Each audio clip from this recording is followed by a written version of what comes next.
Bonjour à tous. Salut. Très content de vous revoir, de vous retrouver et de pouvoir être avec vous pour partager de nouveau dans ce séminaire la 4e partie sur le retour de Jésus et la vérité sur l'enlèvement secret. 5 conférences pour un séminaire sur l'Apocalypse, c'est très peu. Il y aurait tellement à dire. Donc, on fait un survol et on a été obligé de choisir parmi tous les thèmes qu'il pourrait y avoir. Et ce soir, le retour de Jésus, c'est un thème qui est très présent dans les Saintes Écritures et dans l'Apocalypse aussi. Et c'est un sujet qui fait couler beaucoup d'encre, particulièrement le sujet de l'enlèvement secret. Et on veut vraiment ce soir essayer d'y voir plus clair avec ce que la Bible a à dire sur ce sujet-là. Parce que vous ne voulez pas savoir ce que Sébastien pense sur le sujet. Ce n'est pas vraiment intéressant. On veut savoir ce que Dieu veut nous dire avec les Saintes Écritures. Donc, qu'est-ce qu'il en est de ce sujet du retour de Jésus et de l'enlèvement secret? Donc, première chose, on sait tout de suite, dans l'Apocalypse, on le voit que Jésus va revenir. Il y a un moment où il y a ce qu'on appelle la bienheureuse espérance. Et dans l'Apocalypse, on peut voir au chapitre 22, celui qui atteste ces choses dit « Oui, je viens bientôt. Amen. Viens, Seigneur Jésus. » C'est vraiment l'idée que Jésus est venu une première fois, quand il est devenu un humain comme nous, et il a promis qu'il allait revenir pour chercher son peuple. Il dit que la grâce du Seigneur Jésus soit avec vous, avec tous. Puis cette idée d'une bienheureuse espérance, on l'a ici dans Tite, hein? En attendant la bienheureuse espérance et la manifestation de la gloire du grand Dieu et de notre Sauveur Jésus-Christ. Donc, les chrétiens en général sont tous d'accord sur le fait qu'il va y avoir un retour de Jésus, son avènement. Mais est-ce que vous avez déjà entendu parler d'un enlèvement qui serait secret? L'enlèvement de l'Église avant le retour de Jésus. Oui, on a parlé de ça. Il y en a qui ont entendu parler de ça? Peut-être qu'il y en a pour qui c'est nouveau. Donc, pour ceux pour qui c'est nouveau, je vais essayer J'ai fait mes devoirs, je suis allé voir un peu c'était quoi cette idée d'enlèvement secret, parce que pour moi, c'était nouveau. On parle le plus souvent d'un enlèvement pré-tribulation, donc avant ce que la Bible nous décrit comme les tribulations, les moments où il va y avoir des difficultés dans notre monde. Même on l'avait vu, je pense que c'était hier ou avant-hier dans Daniel 12:1, un moment de détresse tel qu'il n'y en a point eu depuis que les nations existent. Et ce serait un enlèvement avant ce moment de tribulation. Donc, et ensuite, une période de 7 ans après, afin que, en réalité, pour que le peuple n'aille pas à subir ces détresses-là. Mais est-ce que c'est biblique? C'est la question qu'on veut se poser et on veut voir à la lumière des Saintes Écritures, est-ce que ça tient la route? Et d'abord, j'aimerais vous dire que dans mes recherches, j'ai vu que ça a son origine, ça, au 16e siècle. Et ça a son origine, ça va peut-être vous faire sourire avec ce qu'on a vu depuis les derniers jours, une origine jésuite. Et ça, c'est surprenant, oui. Et je vais vous montrer par après qui dans les jésuites.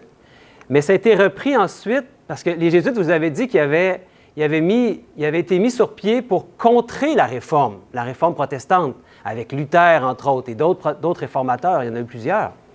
Mais ils ont fondé les Jésuites, l'ordre des Jésuites, pour contrer la réforme. Donc, au lieu de prendre la méthode que les réformateurs prenaient pour interpréter l'Apocalypse, les livres prophétiques, qui est la méthode qui était la plus courante que nous, on utilise ici, la méthode basée sur l'histoire, historiste, c'était plutôt l'invention du futuriste ou du prétériste, donc dans le futur ou dans le passé. Puis, c'est un peu ce qui se passe avec cette idée d'enlèvement secret. On va voir pourquoi, que c'est du futuriste. Et ça a été repris, ces idées-là, par John Nelson Darby, l'un des fondateurs des Frères de Plymouth. Puis, ça a été popularisé par les commentaires bibliques dans la Bible Scofield. Il y en a qui connaissent la Bible Scofield? Cyrus Scofield, au 19e siècle, dans 1830 ou 1840, dans ces années-là. Puis, c'est des idées qui sont devenues très répandues, aujourd'hui, très répandues parmi les chrétiens. Je dirais que, d'après ce que j'ai vu, d'après les pourcentages qu'on a, environ 70% des chrétiens auraient adopté cette idée d'un enlèvement secret. Donc, ce n'est pas quelque chose d'obscur, là. C'est la majorité des chrétiens, en fait, qui endossent cette idée-là. Donc, je pense que ça vaut la peine d'en parler. Et ça a été surtout popularisé de nos jours par un livre qui s'appelle « Left Behind », qui veut dire laisser derrière, ceux qui sont laissés derrière. Et la première parution de Left Behind, ça date de 1995. C'est un livre qui a été écrit par Tim LaHaye et Jerry B. Jenkins, qui est devenu vraiment vite un best-seller. Best-seller, hein, c'est les livres qui sont vraiment parmi les meilleurs vendeurs. Et les auteurs, c'était tellement un succès que les auteurs ont décidé d'en faire une série de 16 volumes. Et tous les 16 volumes sont devenus des best-sellers. Donc, c'est pour dire l'attrait que ça a eu auprès des chrétiens particulièrement. Et la firme Barnes & Noble ont même consacré cette série best-seller de tous les temps, la série. C'est rare qu'une série au complet va être tous des best-sellers, donc c'est pas rien. Et il y a un film qui a été fait, d'ailleurs, il y a plusieurs films, mais il y a un film qui a été très populaire parce que c'est un acteur très connu, Nicolas Cage.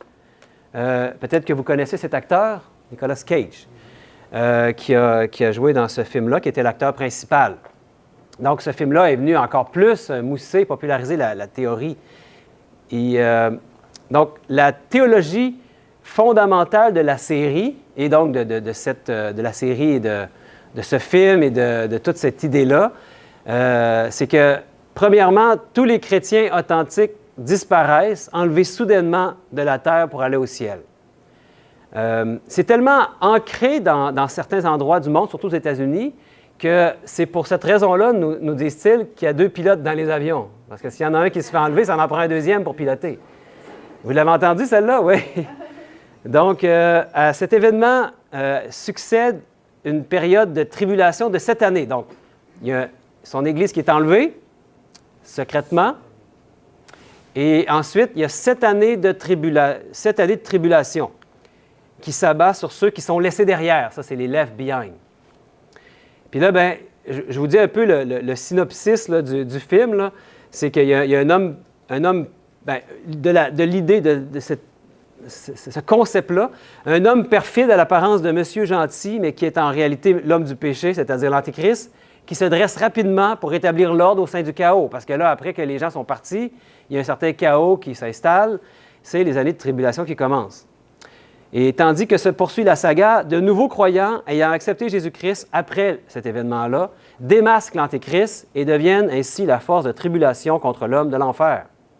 Ce sinistre Antichrist tourne alors ses armes de guerre contre les Juifs, toujours considérés comme le peuple élu de Dieu.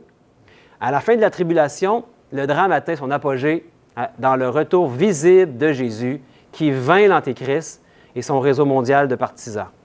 Il sauve la force de la tribulation et délivre les Juifs à Armageddon.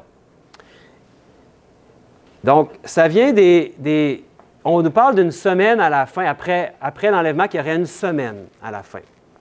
Et ça, c'est tiré de ce qu'on trouve dans Daniel au chapitre 9, le prophète Daniel. Vous connaissez ce livre-là. Et il y a l'idée, il y a cette prophétie des 70 semaines dans Daniel 9. Et ce qui est l'idée de le fondement de cette théorie-là, c'est qu'on prendrait les 69 premières semaines qui seraient dans le passé et la dernière semaine serait dans le futur. On scinde la prophétie en une partie dans le passé, une partie dans le futur. Donc, la théologie fondamentale de cette théologie-là, en fait, on peut la décortiquer en 4 éléments. Un enlèvement secret par lequel l'Église de Dieu est retranchée de la terre et introduite au ciel. Une tribulation de 7 années pour tous ceux qui sont laissés derrière. Troisièmement, l'apparition de l'Antéchrist qui prend le contrôle du monde.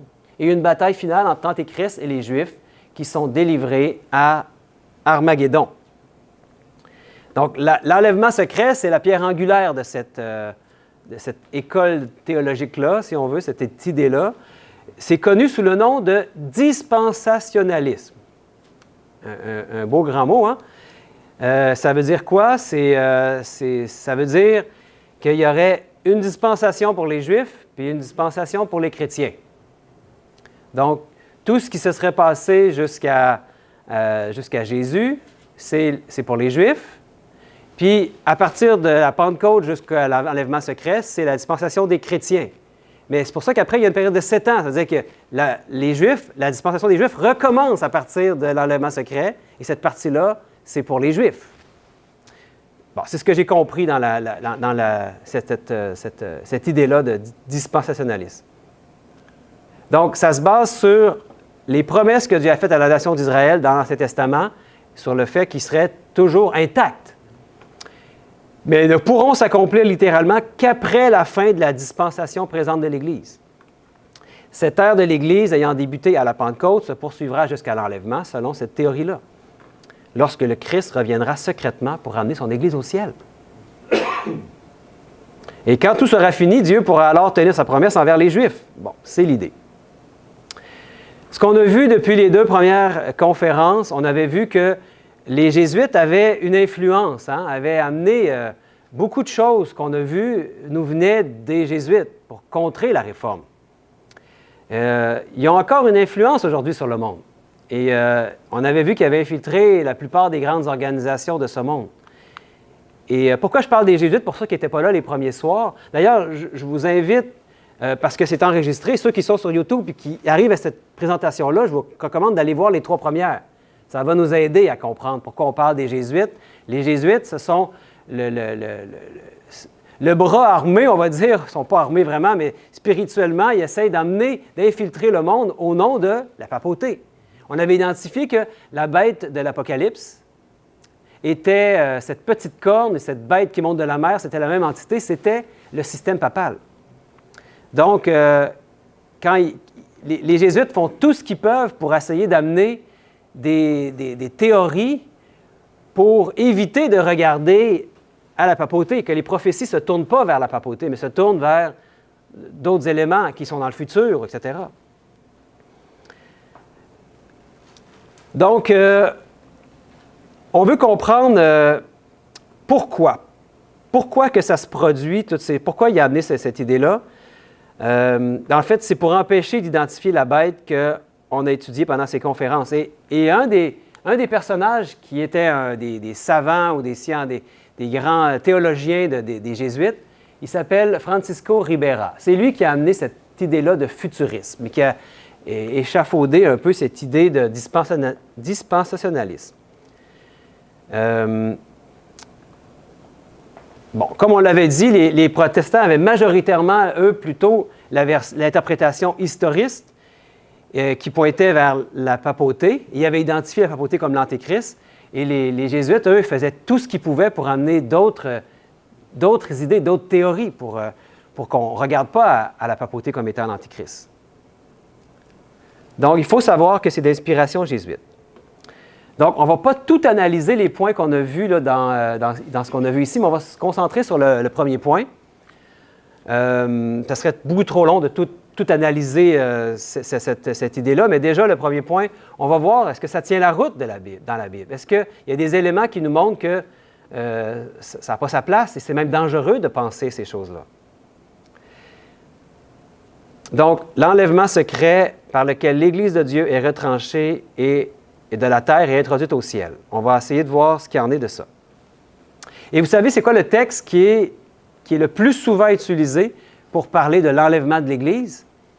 Le film, d'ailleurs, le film, moi et ma conjointe, ma femme, on l'a écouté. Quand j'avais commencé à étudier cette théorie-là, je voulais savoir vraiment de quoi il en retournait, fait que j'ai écouté le film. Et dans le film, il mentionne même ce verset-là. Et c'est 1 Thessaloniciens 4, 17. On va le lire. On ne va pas éviter les textes qu'il utilise. On va les prendre et on va les analyser pour les comprendre dans leur contexte. C'est ça qui est important. Il est dit ensuite, nous les vivants qui serons restés, nous serons tous ensemble enlevés avec eux sur des nuées à la rencontre du Seigneur dans les airs. Et ainsi, nous serons toujours avec le Seigneur. Donc, c'est le mot ici, enlevé. Selon les Left Behind et dispensationalistes, le mot enlevé, il signifie ici disparaître sans laisser de traces. On interprète cet événement comme celui qui sera manifestement remarqué, mais pas compris par la majorité des gens. On suppose que Jésus va revenir silencieusement, secrètement, invisiblement, de façon inaperçue, pour arracher son Église de la terre et la conduire au ciel. C'est cette idée-là qui est véhiculée. Et après la disparition de tous les chrétiens, le monde va entrer dans 7 années de tribulation cataclysmique. Mais il y a un problème ici.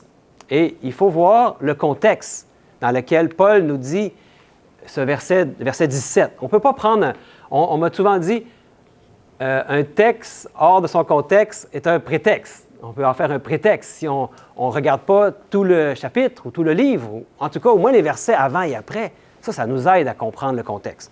Allons voir ce que ça nous révèle. Est-ce que ça nous révèle un retour du Christ qui serait secret? Allons voir le verset juste avant, le verset 16.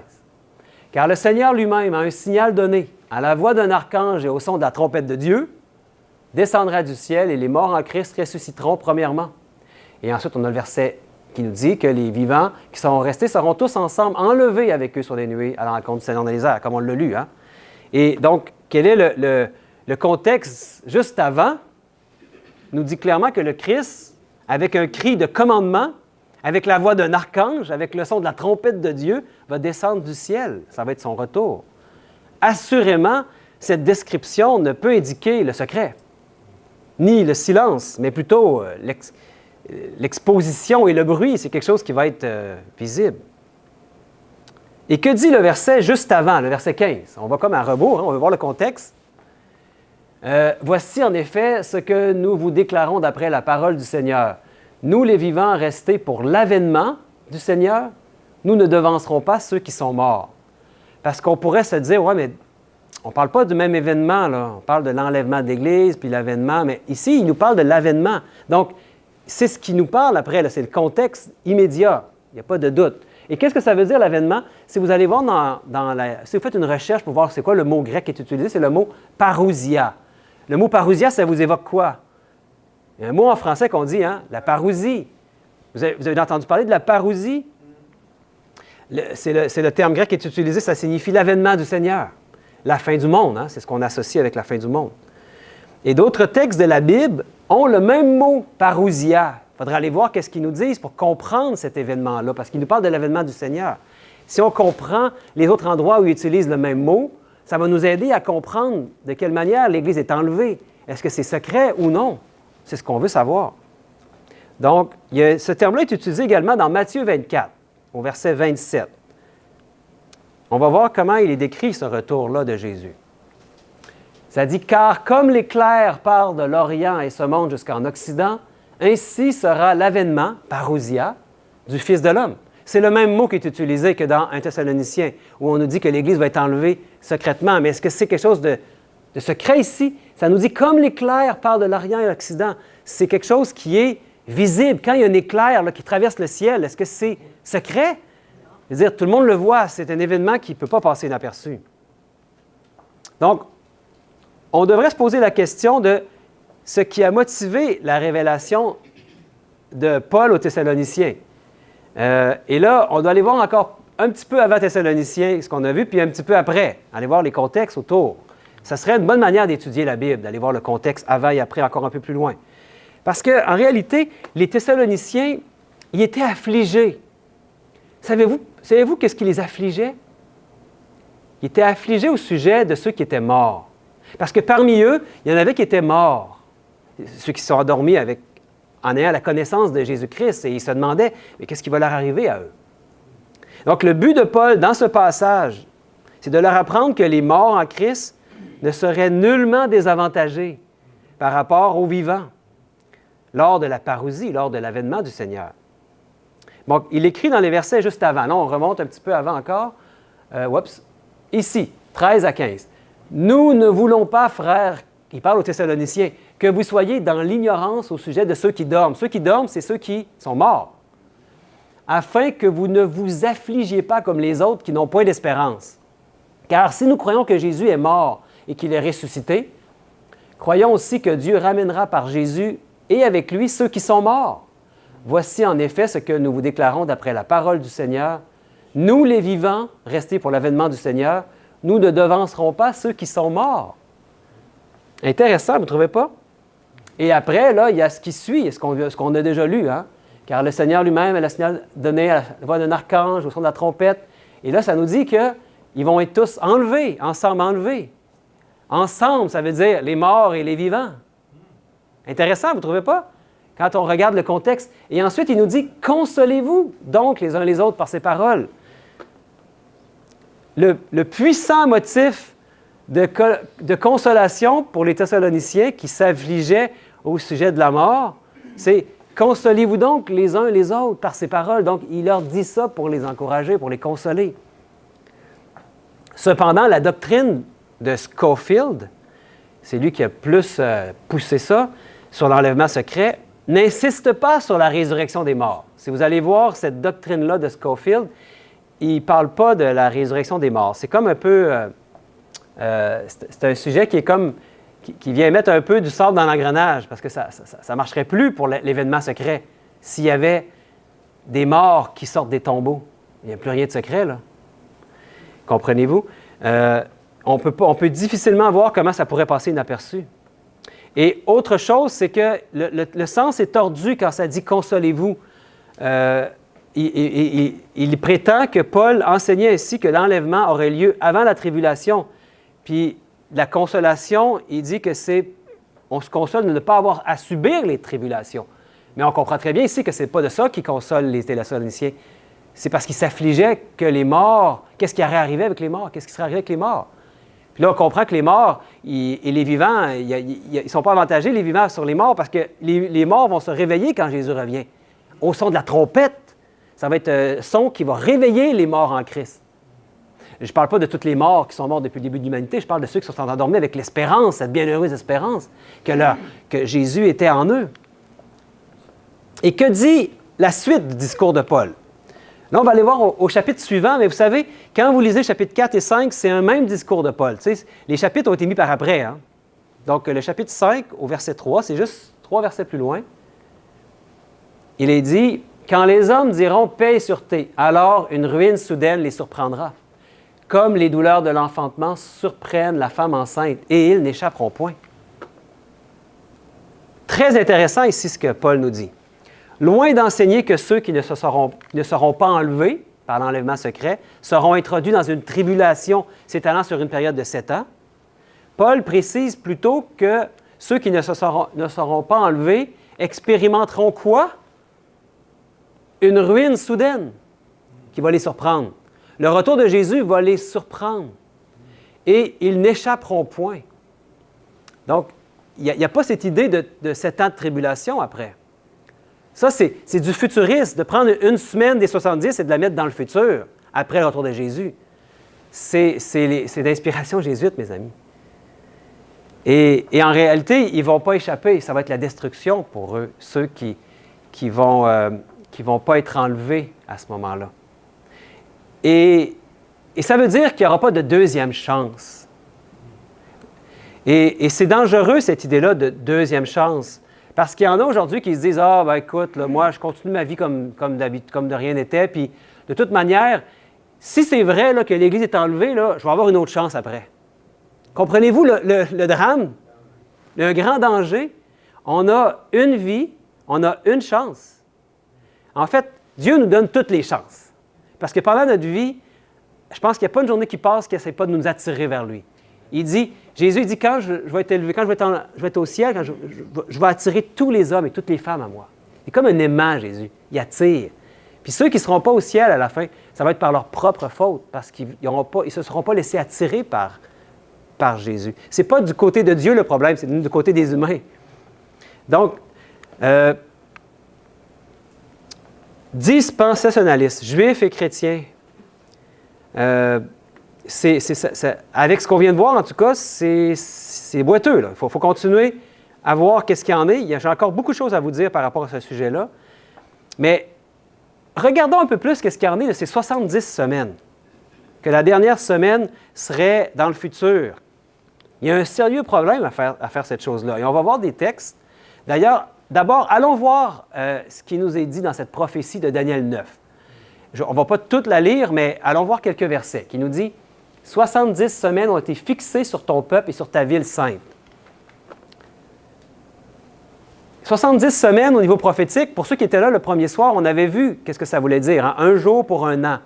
Quand c'est symbolique, quand c'est une prophétie, ça veut dire qu'on nous parle de 70 semaines. Si vous le rapportez à 70 semaines de 7 jours, ça fait 490 ans.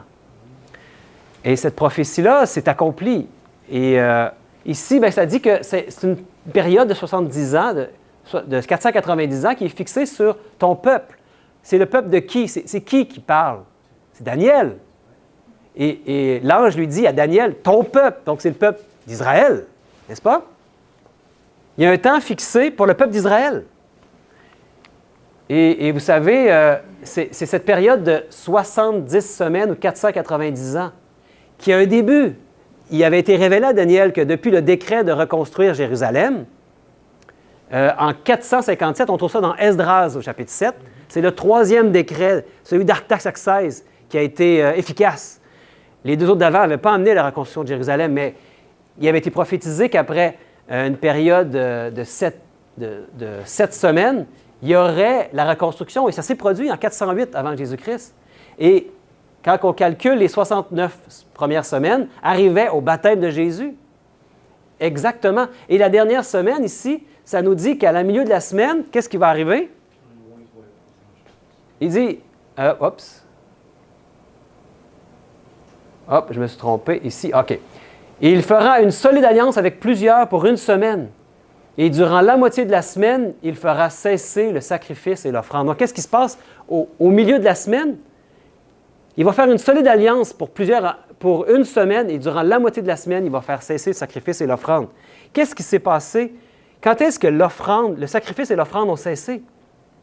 Ça fait référence à quoi, ça, les sacrifices?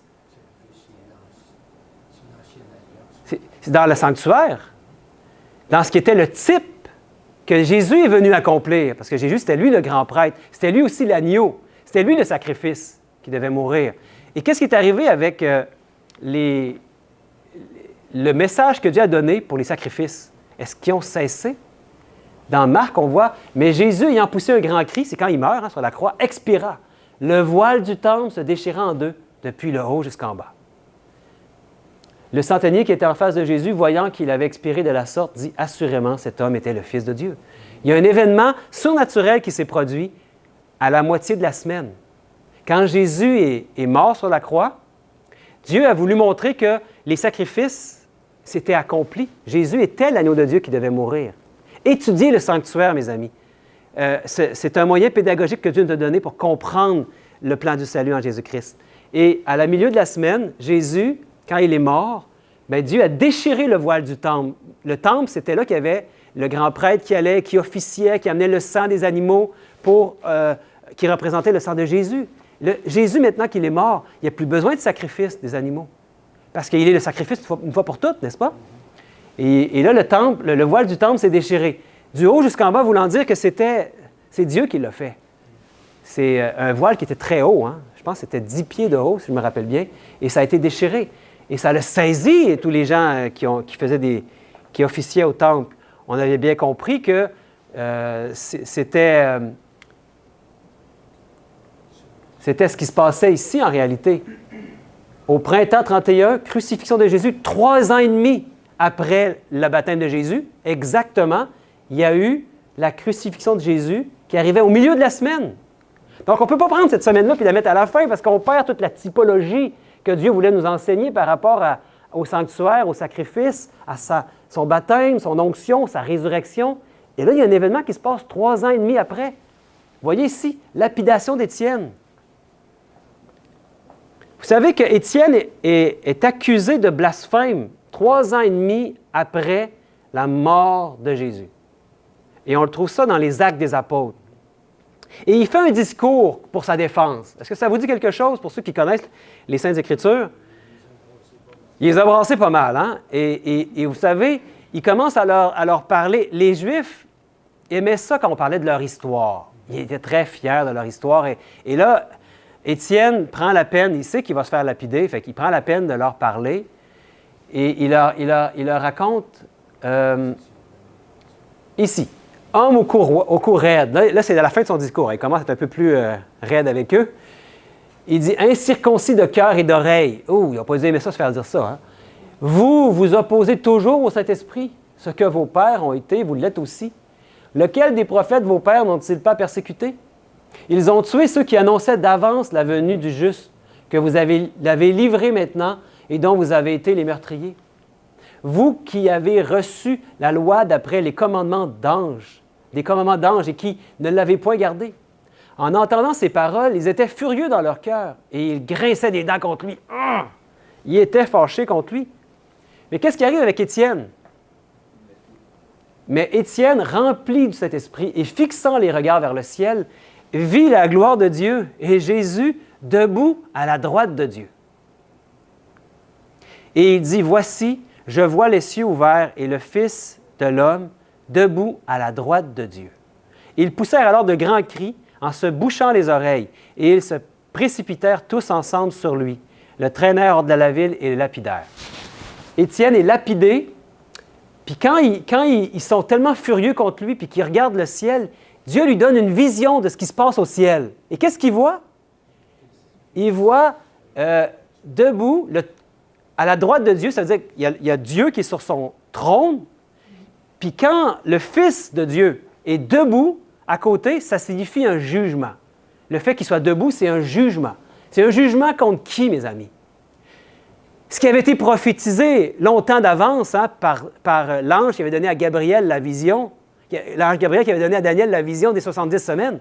Il y avait 70 semaines qui avaient été fixées sur quel peuple? Israël. Et là, les 70 semaines se terminaient à ce moment-là. Pourquoi? Lui, il voit le jugement, puis là, ils vont le lapider. Et qu'est-ce qui se passe après? Parce que Jésus, à qui a prêché l'Évangile? Aux Juifs.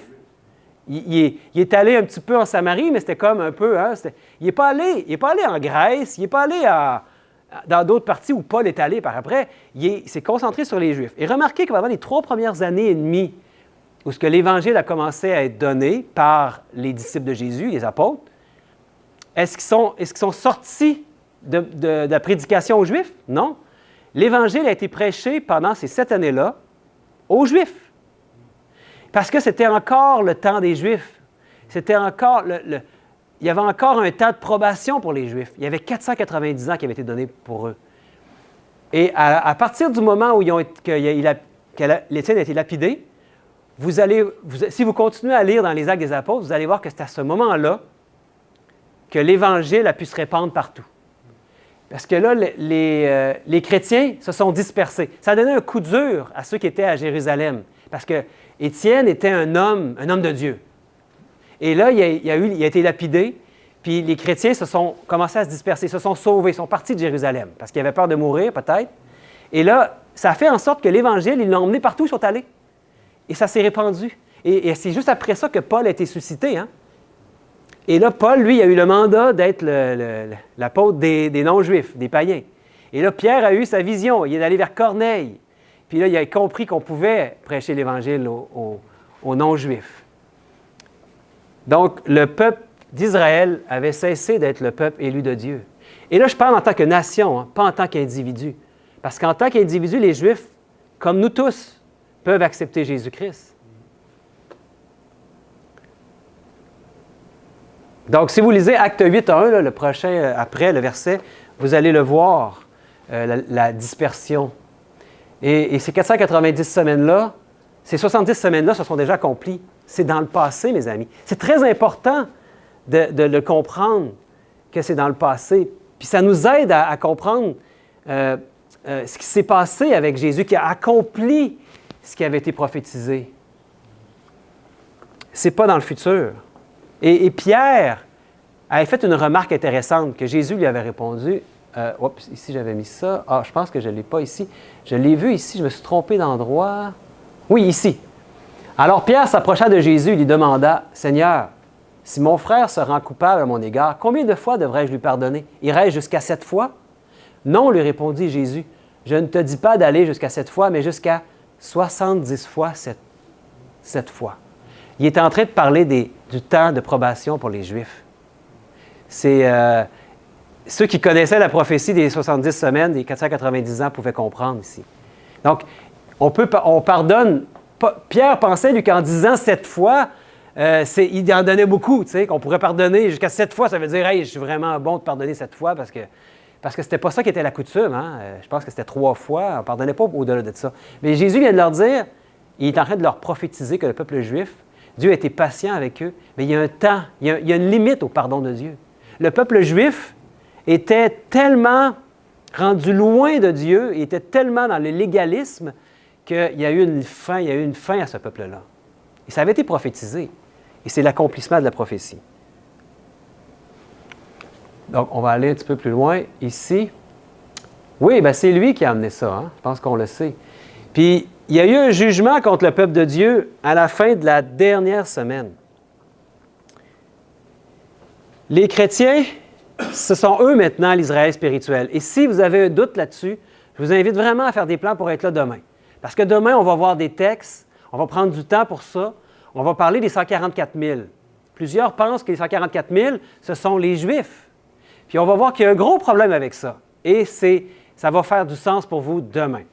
Donc, faites des plans pour être là. Vous allez vraiment être surpris de ce qu'on va découvrir. Mais ça va être dans les Saintes Écritures qui vont nous enseigner. Donc, d'où vient cette idée d'apporter ça dans le futur? On l'a vu, hein? On l'a mis à l'écran, c'est lui ici.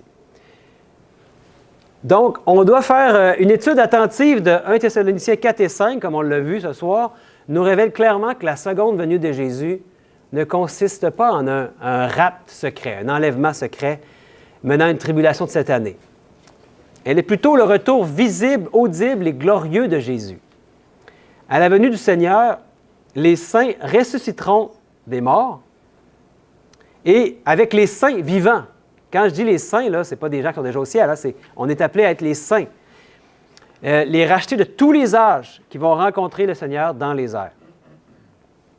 Et qu'est-ce qui va nous arriver au son de la dernière trompette?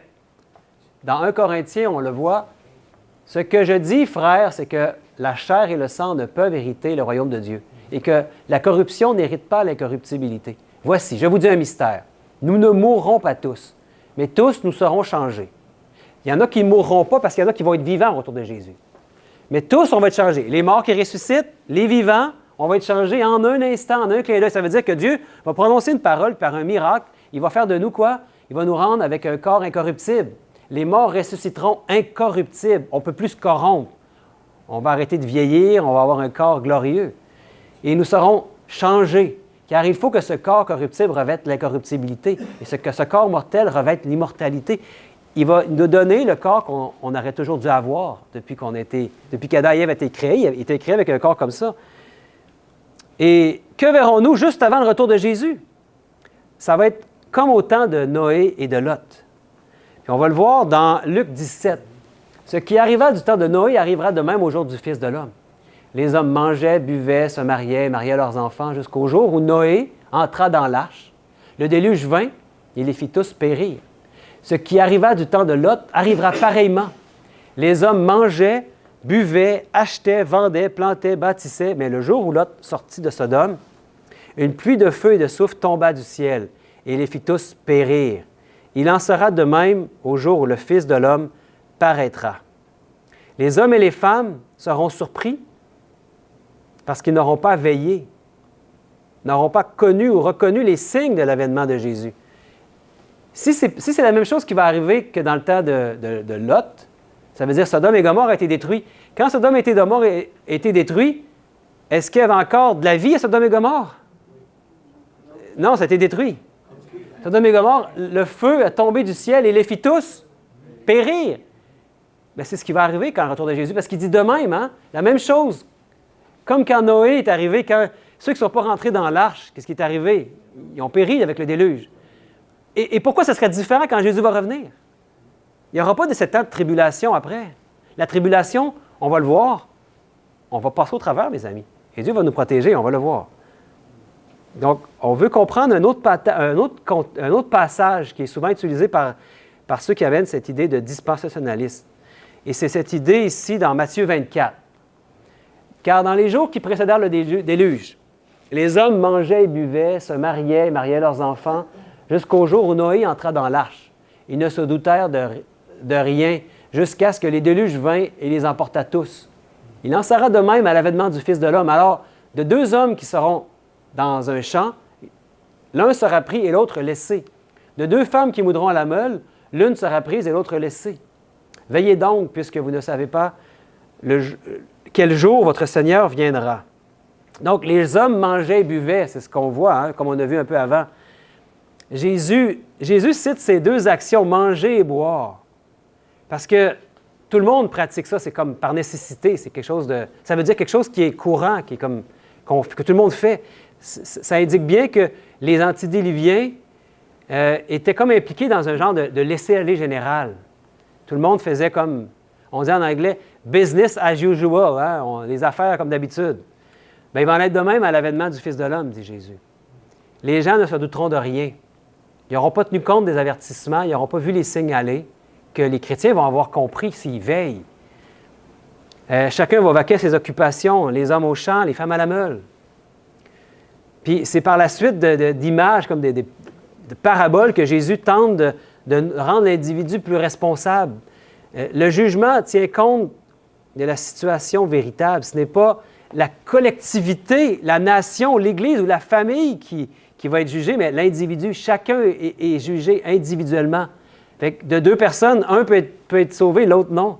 C'est ça qu'il veut nous dire. Chacun est donc responsable.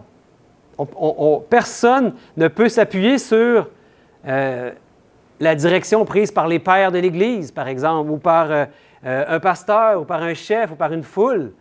En ce sens, Jésus poursuit et renouvelle la prédication des prophètes jusqu'à Jean-Baptiste.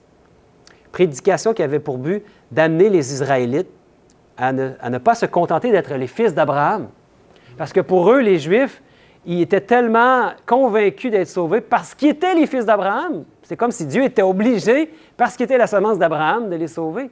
Mais c'est individuellement que ça se passe, mes amis. Et c'est ce que le texte veut nous dire ici. On n'est pas sauvés en collectivité. Donc, que doit-il arriver juste avant la fin, juste avant le retour de Jésus? Jésus nous en parle dans Matthieu 24. Mais celui qui persévérera jusqu'à la fin sera sauvé. Cette bonne nouvelle du royaume sera prêchée dans le monde entier pour servir de témoignage à toutes les nations. Alors viendra la fin. Ça, c'est un signe qui va nous aider à savoir que Jésus revient bientôt. Ça va être quoi le signe? Que l'Évangile va être prêché dans toutes les nations, partout. Par qui va être prêché cet Évangile-là? Pourquoi doit être prêché l'Évangile partout? Pour servir de témoignage. Hein? Ça ne veut pas dire que tout le monde va se convertir, mais il y a un témoignage qui est donné parce que chacun doit se positionner sur cette terre. Et qui va donner ce message-là? Qui va faire la proclamation de la vérité? Qui est le signe qui va faire que Jésus va revenir? Alors viendra la fin. Avant qu'elle vienne la fin, il faut que le message soit proclamé. C'est l'Église qui doit proclamer ce message-là. Mais posons-nous la question, si son Église est déjà enlevée, qui va pouvoir proclamer le message sur la terre? Eux sont au ciel, là. Ils se sont sauvés des tribulations. Ils ont déjà eu leur récompense, leur couronne. C'est ce que ça nous dit. Mais qui va prêcher, va faire la proclamation? C'est un grand problème avec cette théorie-là, vous ne trouvez pas? C'est nécessaire avant la fin que cette proclamation soit donnée. Donc, ceux qui feront cette proclamation sont les 144 000. Ils seront revêtus de robes blanches. Ils sont l'Église de Christ, son épouse sans tache. Est-ce qu'ils vont être enlevés secrètement avant la tribulation? On va voir ce que nous dit l'Apocalypse au chapitre 7. Et l'un des vieillards prit la parole et me dit, « Ceux qui sont revêtus de robes blanches, qui sont-ils et d'où sont-ils venus? » Je lui dis, « Mon Seigneur, tu le sais. » Et il me dit, « Ce sont ceux qui viennent de la grande tribulation. Ils ont lavé leurs robes et ils les ont blanchies dans le sang de l'agneau. » Jean voit les rachetés, ceux qui viennent de la grande tribulation. Et c'est quoi la grande tribulation, en fait? C'est cette période de grande détresse, hein? Il va y avoir des fléaux qui vont tomber, une période de troubles telle qu'il n'y en a point eu depuis le début de l'humanité. Vous savez, quand il y a eu les fléaux en Égypte, les plaies d'Égypte, est-ce que le peuple d'Israël était présent? Il était là, hein? Et les 3 premières, ils en ont subi les conséquences. Mais les 7 dernières, ils n'ont pas eu les conséquences. Et ça va être la même chose pour nous. Il va y avoir 7 plaies à la fin. Le peuple de Dieu va être là, mais est-ce qu'ils vont subir les conséquences? Si Dieu a protégé le peuple d'Israël, alors que c'était son peuple, et qu'aujourd'hui, on est son peuple, l'Église chrétienne, Dieu va protéger son peuple fidèle. Quand aura lieu le temps, la grande tribulation? Ça va être juste avant la fin, avant l'avènement de Jésus, qui est le grand jour de l'Éternel. Et eux vont subir cette grande tribulation. Ils vont la vivre, ils vont être là. Et le prophète Sophonie nous parle de ce grand jour. Bon, ce n'est pas tous les jours qu'on étudie le prophète Sophonie, mais allons voir, parce que c'est vraiment intéressant ici. Le grand jour de l'Éternel est proche. Donc, c'est de cet événement-là dont on veut comprendre. Il nous en parle ici, Sophonie. Il arrive en toute hâte. Le jour de l'Éternel fait entendre sa voix et le héros pousse des cris amers. Ce jour est un jour de fureur, un jour de détresse et d'angoisse, un jour de ravage et de destruction, un jour de ténèbres et d'obscurité, un jour de nuées et de brouillard, un jour où retentiront la trompette et les cris de guerre contre les villes fortes et les tours élevées. Trompette, ça fait écho à ce qu'on a vu dans 1 Thessaloniciens au son de la trompette. Et le texte se poursuit. Il dit « Je mettrai les hommes dans la détresse, et ils marcheront comme des aveugles, parce qu'ils ont péché contre l'Éternel. Je répandrai leur sang comme de la poussière, et leur chair comme de l'ordure. Ni leur argent, ni leur or ne pourront les délivrer au jour de la fureur de l'Éternel. Par le feu de sa jalousie, tout le pays sera consumé, car il détruira soudain tous les habitants du pays. » Est-ce que son peuple sera toujours présent à ce moment-là, ou ils seront déjà au ciel, vous pensez, avec Jésus? Mais voyons ce que le prophète nous dit dans la suite, parce que la réponse nous vient juste dans le verset suivant. Il dit « Je laisserai au milieu de toi un peuple humble et petit. » Est-ce que son peuple va être là? Oui, il va y avoir un peuple humble et petit qui trouvera son refuge dans le nom de l'Éternel. Moi, je trouve ça beau, la manière que Dieu dit ça, un peuple humble et petit. Ça me touche.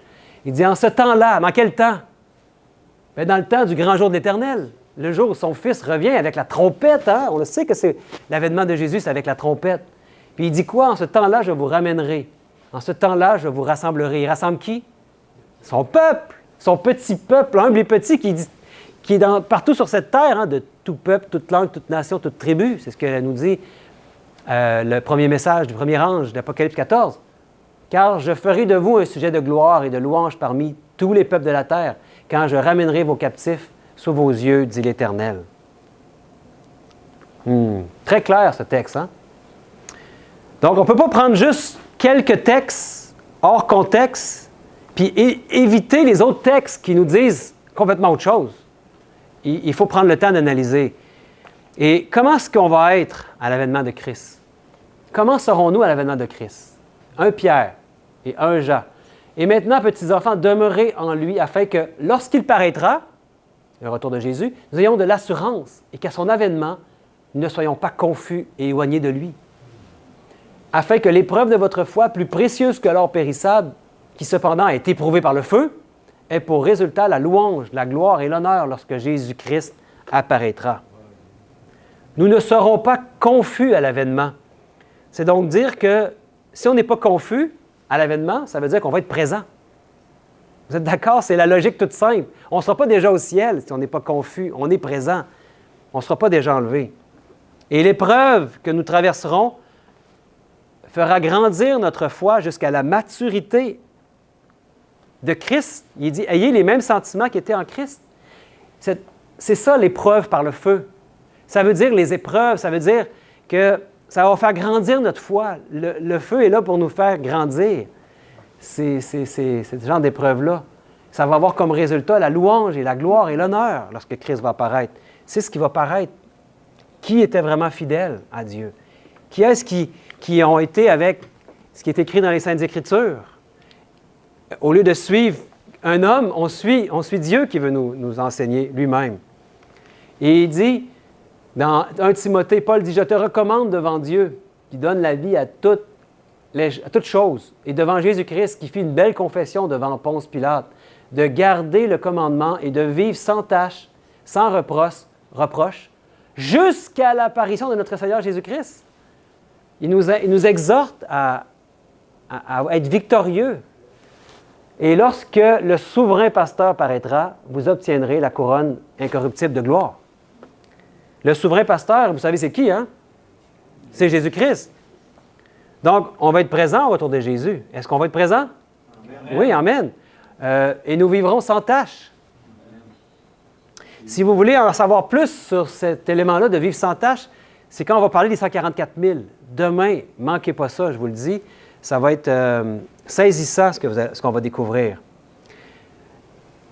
Donc, quand notre souverain va paraître, ça correspond à la fin.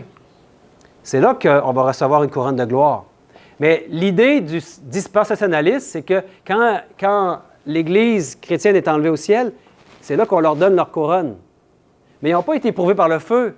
Il n'a pas été démontré devant l'univers qu'ils sont sans tâche et sans reproche à l'apparition de Christ. Dieu, il y a une œuvre qu'il veut faire en nous. Il veut nous amener à la maturité de son Fils. Si on regarde à nous-mêmes, on ne voit pas comment il peut y arriver, mais si on regarde à Christ, c'est certain qu'il va réussir. Il va nous transformer. Donc, la couronne de gloire, on va la recevoir quand Christ va revenir, à la fin de toute chose, après la tribulation.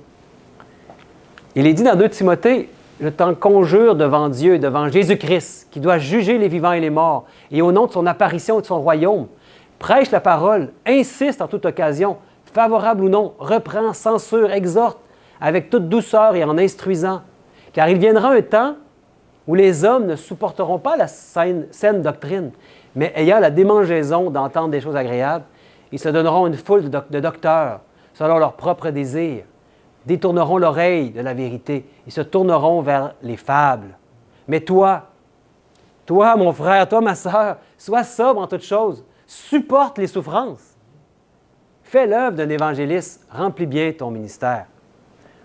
Vous savez, cette idée-là d'être enlevé avant la tribulation, il y a une raison majeure pourquoi ça séduit beaucoup de gens.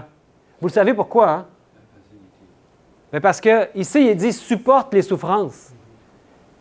Mais est-ce que c'est plutôt le fait est que les gens ont peur de souffrir. Ils ne veulent pas être persécutés.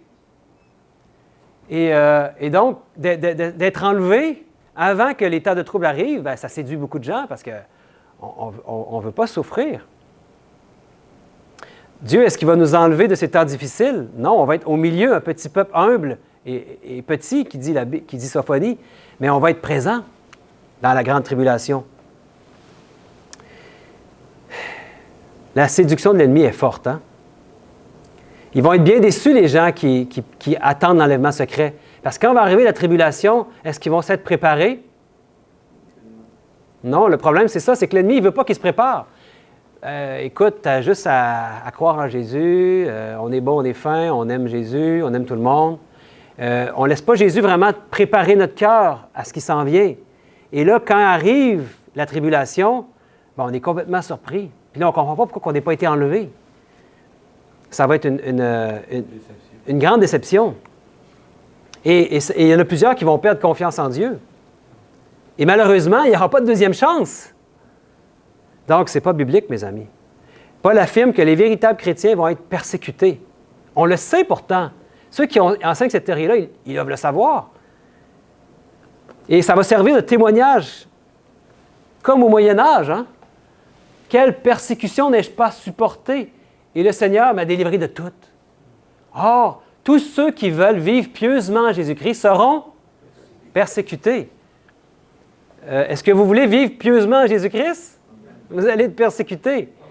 Bon, est-ce que vous voulez encore être chrétien? Vaut mieux un jour dans tes parvis que 1000 jours ailleurs. Quand on a connu Jésus-Christ, on est prêt à tout.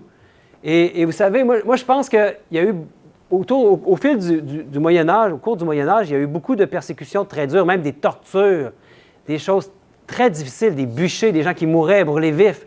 Je pense qu'à la fin, ça va sûrement arriver, mais ça va être plutôt au niveau mental, spirituel, que ça va être la persécution. Ça, c'est mon opinion, là. Je m'avance peut-être, là.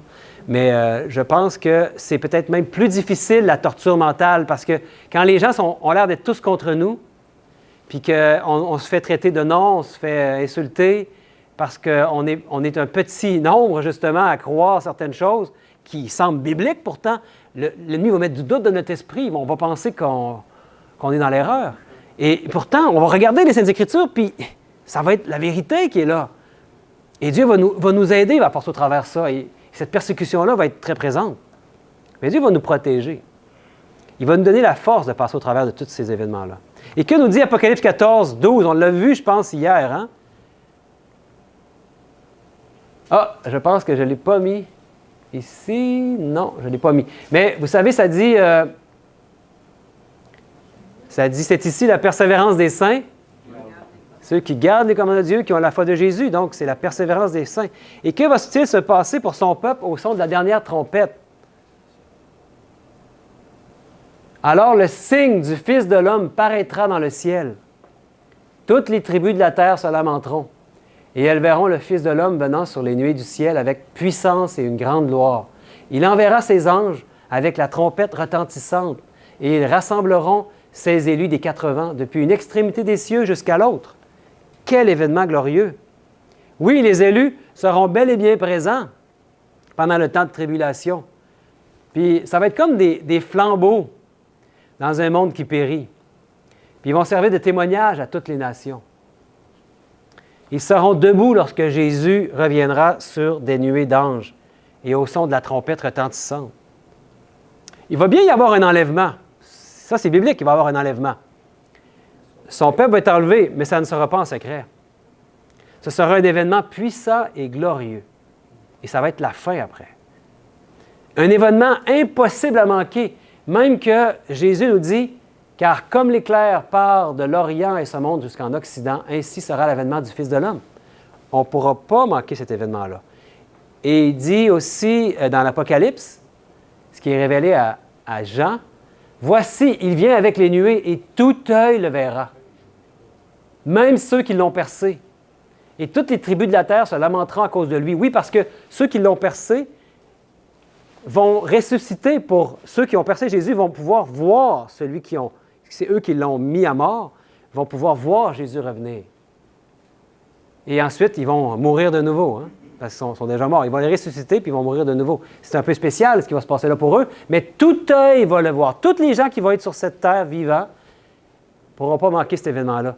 Ça va être tout au secret, mes amis. Ce sera le second avènement de Jésus, qui apparaîtra à ceux qui l'attendent pour leur salut. C'est ce que nous dit Paul dans Hébreux. Hein? De même, Christ, qui s'est offert une seule fois pour porter les péchés de plusieurs, apparaîtra sans péché une seconde fois à ceux qui l'attendent pour leur salut. Malheureusement, ce n'est pas tous les êtres humains de cette terre qui l'attendent pour leur salut. Et à son retour, Jésus rendra à chacun selon ce qu'est son œuvre. Et c'est ce qu'on trouve dans Apocalypse 22. « Voici, je viens bientôt, et ma rétribution est avec moi, pour rendre à chacun selon ce qu'est son œuvre. » À ceux qui sont son peuple, leur rétribution, ça va être la couronne incorruptible, la vie éternelle. Et les autres, ça va être quoi? Ça va être la mort. Et éventuellement, la mort éternelle. Quand il revient, ce n'est pas juste pour récompenser son Église en secret. C'est une rétribution pour chacun. Donc, juste ce texte-là ici met en déroute toute la théologie de Scofield. Et que va produire l'éclat de son avènement? Dans 2 Thessaloniciens 2,8. « Et alors paraîtra l'impie, que le Seigneur Jésus détruira par le souffle de sa bouche, et qu'il anéantira par l'éclat de son avènement. » Que va produire l'éclat de l'avènement de Jésus? Bien, il va détruire par le souffle de sa bouche qui? L'impie. Donc, ça ne se peut pas que l'impie continue encore pendant cette année à faire du trouble sur la terre. Certains vont dire, oui, mais il est dit que le jour du Seigneur viendra comme un voleur. Puis là, bien, il s'arrête à cette partie du verset-là, mais la suite du verset dit quoi? En ce jour, les cieux passeront avec fracas. C'est-tu secret, ça, du fracas? Les éléments embrassés se dissoudront. Quelque chose qu'on ne peut pas manquer, hein? Et la terre, avec les œuvres qu'elle renferme, sera consumée. Moi, je ne vois pas beaucoup de secrets là-dedans. c'est loin de passer inaperçu. Donc, il faut faire réfléchir les gens. On ne peut pas prendre des textes comme ça puis en faire un prétexte, justement. On doit prendre le texte au complet, sinon ça ne fait pas de sens. Comment pourrait-il encore y avoir 7 ans de tribulation sur la terre, alors qu'à l'avènement de Jésus, tout va se dissoudre? De quelle manière, maintenant, est-ce qu'il va venir chercher son peuple? J'arrive à la fin. Suivez-moi bien avec ce dernier, c'est dans les derniers passages, dans Actes. Après avoir dit cela, il fut élevé pendant qu'ils le regardaient, et une nuée le déroba à leurs yeux. Ça, c'est quand Jésus est monté au ciel. Après sa résurrection, il avait apparu à ses disciples pendant 40 jours, et là, il est monté au ciel. Et comme ils avaient les regards fixés vers le ciel pendant qu'ils s'en allaient, voici 2 hommes vêtus de blanc leur apparurent. Et ils dirent, « Hommes galiléens, pourquoi vous arrêtez-vous à regarder au ciel? Ce Jésus qui a été enlevé au ciel du milieu de vous viendra de la même manière que vous l'avez vu aller au ciel. » Oui, il s'en va au ciel et quand il revient, c'est un événement glorieux, de la même manière. Jésus était bien réel, hein? Il est monté au ciel, c'était pas un esprit, il y avait un corps humain. Il était ressuscité, mais il montait au ciel. Et c'était loin d'être secret. Il y avait des gens qui l'ont vu. Il y avait les regards fixés sur le ciel, donc ce n'était pas quelque chose de secret. Et il dit, il en sera de même à son retour. Donc, je prie pour qu'on puisse être prêt à passer au travers de ce temps de tribulation, pour qu'on puisse être là puis voir, nous aussi, comme eux l'ont vu, que nous, on puisse voir le retour de Jésus. Ça va être visible, ça va pas être secret, ça va être sonore.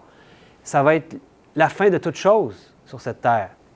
Oui, bien sûr, après un temps au ciel, il va y avoir la terre qui va être restaurée, qui va être rendue encore plus belle. Et ça va être l'endroit qu'on va pouvoir habiter ici, pour toujours.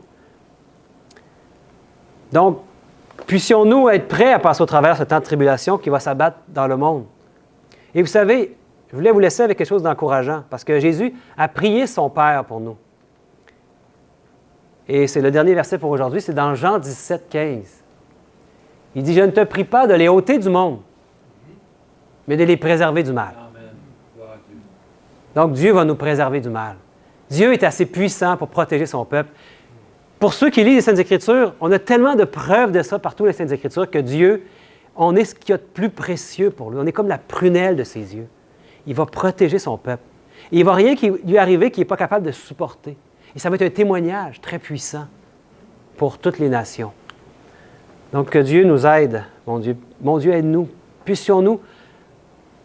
Puisses-tu nous protéger de tout mal et nous donner l'assurance que tu vas être toujours avec nous. Et il nous en a donné l'assurance quand il a dit qu'il nous promettait d'être avec nous tous les jours jusqu'à la fin du monde.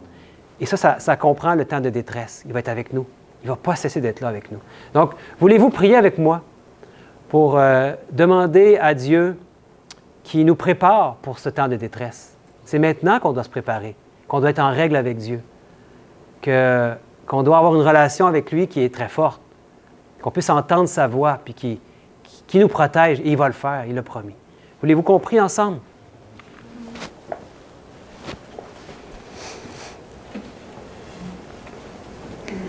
Bon Père éternel,